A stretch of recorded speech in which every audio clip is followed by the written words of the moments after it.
Hello everyone. I hope all of you are doing good. Today I will discuss about the topic electrical heating. As all of you know that I will cover a topic of illumination and welding of utilization subject. As forward we go with a electrical heating topic. चलिए देखते हैं electrical heating topic कहती क्या है।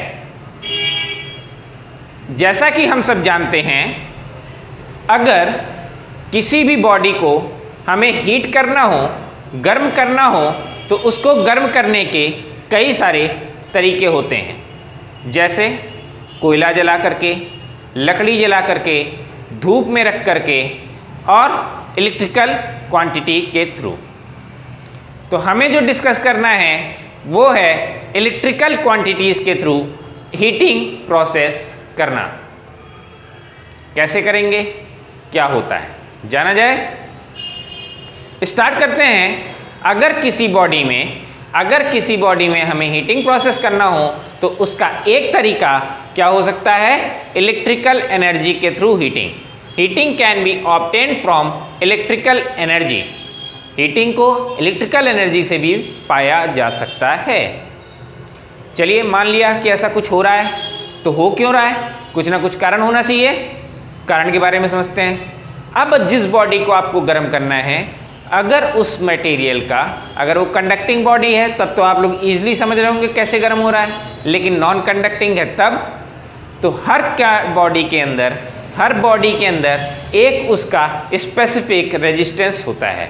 तो अगर कोई material के अंदर उसका कोई स्पेसिफिक रेजिस्टेंस हो तो उसको इलेक्ट्रिकल एनर्जी के फॉर्म में अगर हम बात कर रहे हैं तो वहाँ पे लॉस के टर्म्स को रिप्रेजेंट कैसे किया जाता है, I²R या V²/R। क्या कह रहे हैं, if material has resistance R, अगर किसी मटेरियल में रेजिस्टेंस R लगा हो या उसका रेजिस्टेंस R हो और उसको हमने किसी इलेक्ट्रिकल एंटिटी के साथ कनेक्ट कर दिया। इलेक्ट्रिकल एंटिटी मतलब वोल्टेज सोर्स या करंट सोर्स। उसके साथ कनेक्ट करने के बाद उसका जो पावर लॉस हो रहा होगा उसको हम कैसे लिख सकते हैं, I²R या V²/R के टर्म्स में। अगर ऐसा है तो आगे हम बात करते हैं। अब हीटिंग दे दिया मतलब हमने लॉस कैलकुलेट कर लिया, तो क्या हीटिंग प्रोसेस पूरी होगी? नहीं। सीधी सी बात है, अगर किसी टाइम इंटरवल तक के लिए दे रहे हैं, मतलब अगर हमने लाइट जलाई है तो किसी ना किसी पर्टिकुलर टाइम के लिए जलाएंगे। हमने लाइट की बात कर रहे हैं या फिर हमने मान लीजिए कोयला भी जला रखा है कुछ गर्म करने के लिए, तो कुछ काफ़ी देर तक जलाना पड़ेगा तब जाके गर्म होगा कोई चीज़। वैसे ही अब हमने कहा उस एनर्जी को कैलकुलेट करने के लिए हमने कितने इंटरवल के लिए दिया है, T इंटरवल के लिए। T टाइम इंटरवल के लिए जितना हम एनर्जी देंगे उसी को कैलकुलेट करने के लिए हीट एनर्जी क्या होगी, I²RT। T टाइम इंटरवल से मल्टीप्लाई मतलब पावर इंटू T, ये आपका क्या मिलेगा, एनर्जी के बराबर। तो I²RT और इसकी यूनिट क्या होती है, वॉट सेकेंड। यूनिट क्या होती है, वॉट सेकेंड। अगर ऐसा है तो वॉट को हम क्या लिख सकते हैं, जूल पर सेकेंड। जूल पर सेकेंड, सेकेंड से सेकेंड कट गया, आपको ओवरऑल एनर्जी की यूनिट, दूसरी यूनिट क्या मिल गई, जूल। क्या मिल गई, जूल। एक एनर्जी यूनिट क्या हो गई, वॉट सेकेंड, एक यूनिट हो गई जूल। हीट एनर्जी को हम यूनिट में कैसे रिप्रेजेंट कर रहे हैं, जूल से या वॉट सेकेंड से। अब इलेक्ट्रिक हीटिंग हम कर क्यों रहे हैं, कुछ ना कुछ फ़ायदा होना चाहिए तब तो हम इसको करें, नहीं तो करने का क्या फ़ायदा। तो सबसे पहले तो ये समझिए कि इनके फ़ायदे क्या क्या हैं। आपने कोयला जलाया होगा, अक्सर कोयले से हीटिंग प्रोसेस किया हो, लकड़ी जला करके किया हो, तो उन सब केस में राख, जो कोयले का चूर आखिरी में बच जाता है उसे राख कहते हैं, और राख आपका लास्ट में ऐश फॉर्म ज़्यादा बचता है। जो ऐश निकलता है वो किसी ना किसी तरह से डस्ट का काम करता है, इधर उधर फैलता है एनवायरनमेंट में। तो इससे ये फ्री है, मतलब ये पूरी तरह से साफ सुथरी है, क्लीनलीनेस। इसको अब आपने जलाया है कोयला, उसको अगर आपको बुझाना हो या करना, उसकी हीट कम करनी हो तो क्या करेंगे? हम बढ़ा तो सकते हैं, पंखा लगा दिए, हवा दे दिए, उसके ऊपर तेज हो गई आग, लेकिन घटाना हो तब क्या करें? कुछ प्रोसेस का इजी कंट्रोल करना आसान नहीं होता, इसमें आसान होता है। क्लीनलीनेस है, कंट्रोल करना आसान है।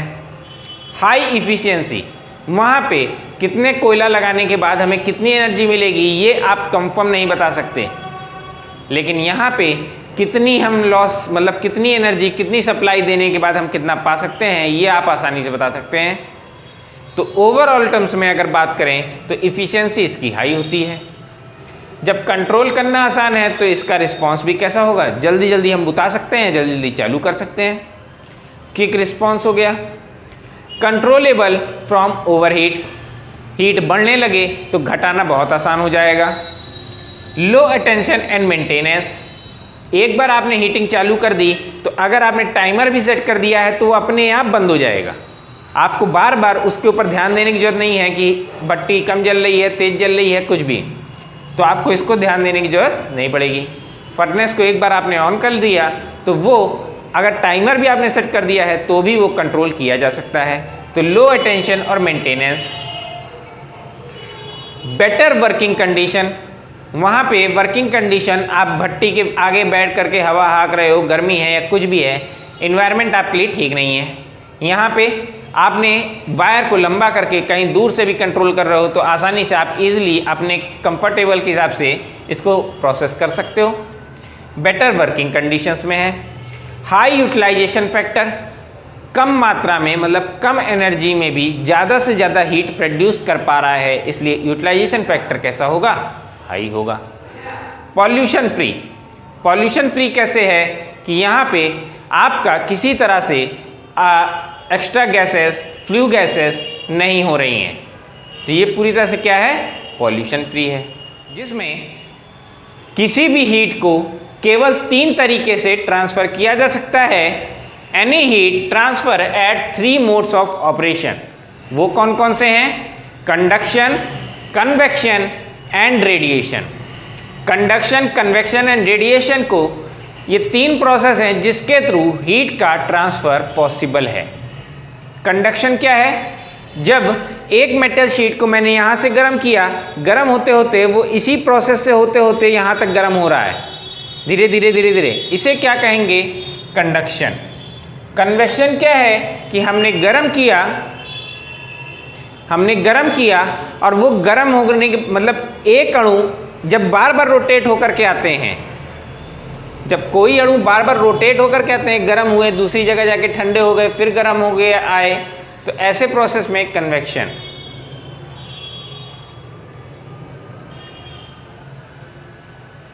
तीन मोड में ही ये पॉसिबल है। क्या क्या? Conduction, convection and radiation. तीनों के बारे में आपको बहुत ज़्यादा जानने की जरूरत नहीं है, हमें मेन हीटिंग पढ़नी है।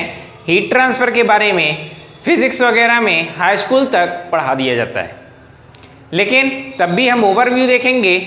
किसी भी कंडक्शन प्रोसेस में, मान लीजिए हम कंडक्शन की बात कर रहे हैं, तो बराबर से इलेक्ट्रॉन्स का फ्लो हर पार्टिकल में, मतलब ये अगर सरफेस है तो इसमें हर मूवमेंट पे, हर जगह पे इलेक्ट्रॉन का फ्लो एक बराबर से होगा और हीटिंग भी एक बराबर से होगी। लेकिन कन्वेक्शन और रेडिएशन में ये प्रोसेस थोड़ा सा बदल जाता है। कैसे? इसमें जो हीट ट्रांसफ़र होती है वो कितनी होती है? Heat is equal to 3.8676 T1 minus T2 की power 1.25 watt per metre square. ये इतनी हीट एक सरफेस एरिया, एक मीटर स्क्वायर में इतनी हीट का ट्रांसफ़र होता है। कैसे? 3.876 T1 माइनस T2 की power 1.25 watt per metre square. इसे दिया किसने था? स्टीफेंस ने। आगे देखते हैं, रेडिएशन की बात कर रहे हैं तो रेडिएशन में हीट का ट्रांसफर कितना होता है? H is equal to 5.72 into 10⁻⁻⁴ KE। ये नंबर ऑफ इलेक्ट्रॉन्स की बात हो रही है। KE T1 minus T1 by 1000 की पावर 4 माइनस में T2 बाई 1000 की power 4 what per metre square. कई जगह पे बुक्स में आपको 3.876 इंटू 10 टू पावर माइनस 4 दिखता है, तो उसके लिए परेशान होने की जरूरत नहीं है। वहाँ पे इस यूनिट का फर्क होता है, वहाँ सेंटीमीटर स्क्वायर लिखा मिलेगा आपको, ध्यान दीजिएगा। तो इसलिए यहाँ पे ज़्यादा परेशान होने की जरूरत नहीं है। यहाँ पे क्या है 3.876 T1 minus T2 1.25 watt per metre square. Clear हो? तो अब आगे बढ़ेंगे। आगे हम क्या देखेंगे कि ये इसमें हीटिंग का हमें क्या क्या यूटिलाइज है, कहाँ कहाँ इसका इस्तेमाल होगा। अगर किसी मेटल को मेल्ट करना हो, पिघलाना हो, तो वहाँ पे मेल्टिंग प्रोसेस के लिए हीटिंग का इस्तेमाल होगा। किसी मेटल को हार्ड करना हो तो वहाँ पे भी इस्तेमाल होगा हार्डनिंग में, टेम्परिंग में, लचीला करना, वेल्डिंग, जोड़ना, हीटिंग, गर्म करना, ड्राइंग, सुखाना। मान लीजिए लकड़ी है, गीली है, उसमें पानी है, तो भी हम हीटिंग प्रोसेस के थ्रू उसको सुखा सकते हैं, इसलिए ड्राइंग, कोटिंग। एक चीज़ गर्म करने के बाद जब मान लीजिए मेटल के ऊपर नाइट्राइडिंग करना हो, तो नाइट्रेट लगाना हो, तो हम पहले उसको एकदम गर्म कर देते हैं, लाल एकदम, और उसके बाद उसको नाइट्रेट में के सॉल्यूशन में डुबो देते हैं, तो बिल्कुल चमकदार होकर के लोहा निकलता है, उसे कहते हैं नाइट्राइडिंग। वैसे ही उसी प्रोसेस में ये भी कोटिंग होती है, बिल्कुल गर्म कर दिया और उसके बाद। वैसे ही और भी कई सारे हैं, जैसे सरफेस हार्डनिंग, कि पूरे मेटल को हार्ड करने की बजाय सरफेस को हार्ड करना हो, एनेलिंग, जिसमें गर्म करके मतलब बिल्कुल लाल लोहे को एकदम से अचानक से ठंडा कर देना, एनेलिंग। इस तरह से कई सारे प्रोसेस होते हैं। तो ये है मेन एप्लीकेशन। अब आगे देखेंगे टाइप्स ऑफ हीटिंग के बारे में। एप्लीकेशन ऑफ हीटिंग के बाद अब हम आगे देख रहे हैं टाइप्स ऑफ हीटिंग के बारे में।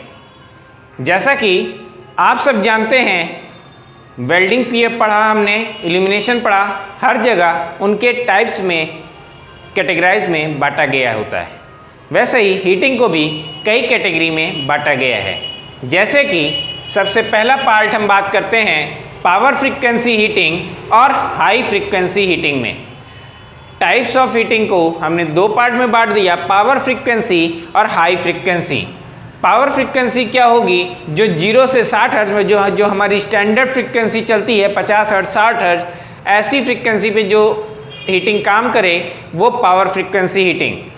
हाई फ्रीक्वेंसी हीटिंग इससे ऊपर के लिए काम करेगी, 60 हर्ट्ज से ऊपर और गीगाहर्ट्ज मेगाहर्ट्ज में भी ये जा सकती है। हाई फ्रीक्वेंसी हीटिंग और पावर फ्रीक्वेंसी हीटिंग, अब इनको भी अंदर सब कैटेगरीज में बांटा गया है, जिसमें arc heating, resistance heating. Power frequency को दो पार्ट में बांटा गया है, आर्क हीटिंग, रेजिस्टेंस हीटिंग। कई जगह पे इंफ्रारेड या रेडिएशन हीटिंग भी इसी के अंदर मिलती है, पावर फ्रीक्वेंसी हीटिंग के अंदर ही मिलती है। बस यहाँ पे फर्क क्या हो जाता है, वहाँ पे रेजिस्टेंस का काम आ रहा होता है, इसलिए रेजिस्टेंस के साथ उसको लगा देते हैं। टंगस्टन इलेमेंट इस्तेमाल हो रहा होता है, इसलिए रेजिस्टेंस हीटिंग के साथ उसको रख देते हैं। लेकिन आप इसको अलग भी रख सकते हैं। देखते हैं आगे, arc heating, resistance heating. Arc heating को दो पार्ट्स में बांटा गया, direct arc heating, indirect arc heating. वैसे रेजिस्टेंस हीटिंग को दो पार्ट में बांटा गया, direct resistance heating, indirect resistance heating. High frequency heating को भी इस तरह से सब कैटेगरीज में बांटा गया है, जैसे कि induction heating, dielectric heating, infrared या radiation heating, microwave heating, electron bombardment heating. फर्क समझिएगा।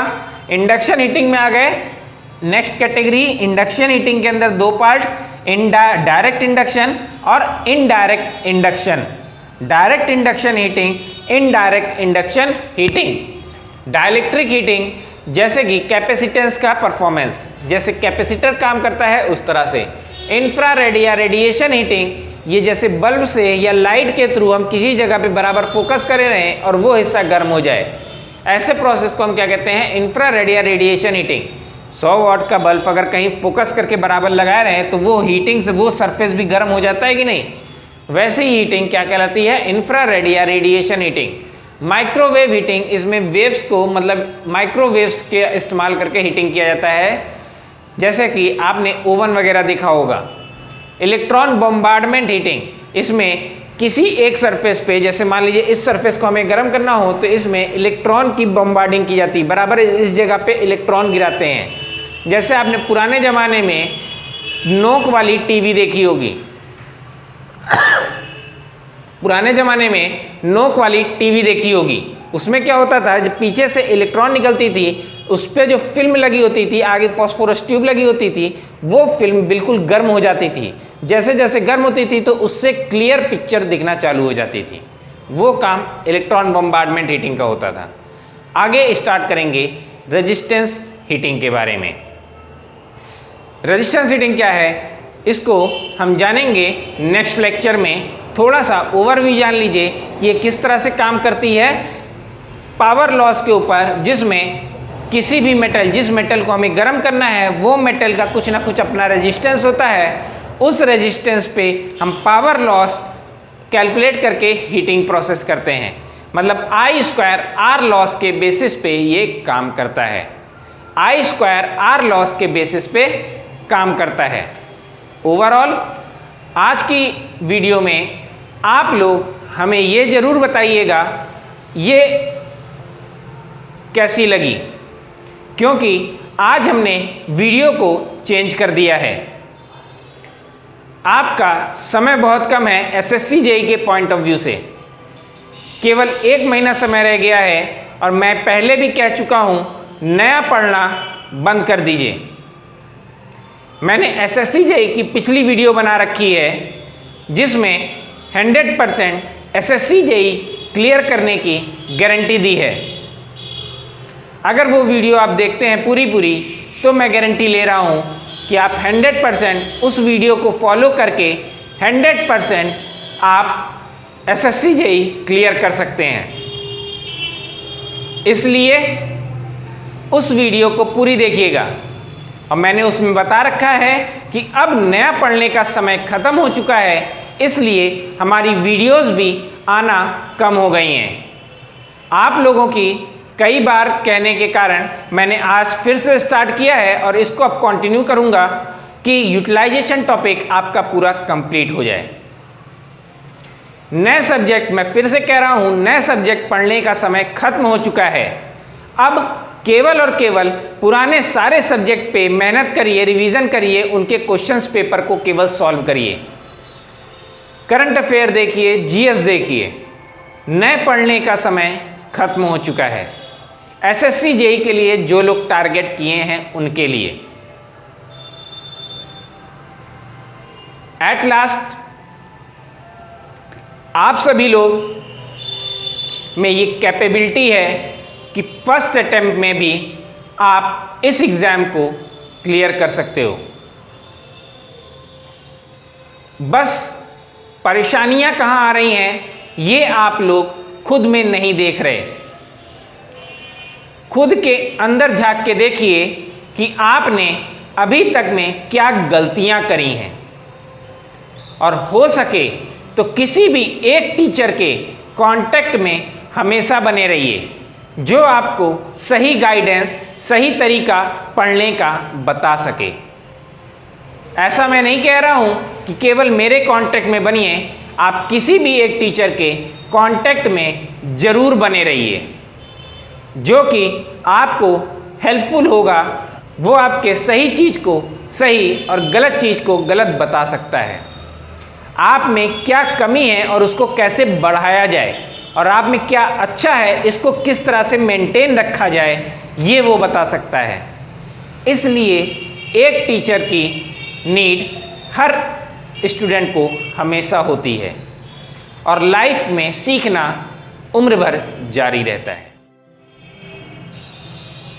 वीडियो कैसी लगी कमेंट में ज़रूर बताइएगा और ज़्यादा से ज़्यादा लोगों के साथ इस वीडियो को शेयर करिए, लाइक करिए, सब्सक्राइब करिए। Please like, subscribe and share. Thank you.